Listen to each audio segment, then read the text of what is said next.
Un avion de ligne civil n'est pas équipé pour détecter qu'un missile lui fonce dessus, tout simplement parce que c'est pas son rôle. Personne n'est censé viser un avion de ligne civil. En haute altitude, on part du principe que seuls les États ont des moyens aussi performants pour toucher un avion qui soit quand même volé à 10 km d'altitude, c'est très haut. Là, on est sur quelque chose qui est totalement inédit.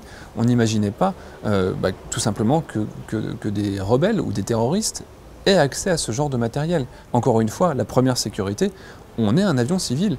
Il n'y a aucune raison que les militaires nous tirent dessus, parce que seuls les militaires ont des systèmes d'armes aussi évolués. Il y aura toujours la question au sol, qui est au sol et quels sont leurs équipements.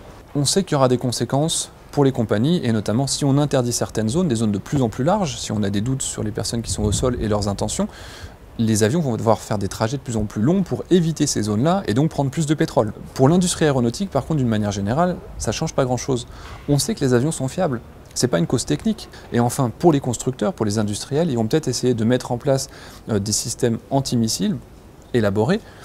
Ça paraît très compliqué pour l'instant, d'autant que les militaires eux-mêmes n'ont toujours pas une solution systématique contre un missile. Et ce sera la même chose pour un avion civil. On peut mettre en place ces systèmes sur des avions de ligne, ça va être compliqué. On a quand même 20 000 avions de ligne qui sont en circulation dans le monde et qui font 80 000 trajets par jour.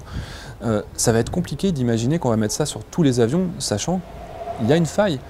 Un avion ne peut pas se défendre contre un missile qui lui tire dessus. Il faut être clair, cet accident, c'est un drame. Il y a 300 familles aujourd'hui qui sont malheureuses, mais ça ne change rien à la sécurité du vol que vous allez prendre demain.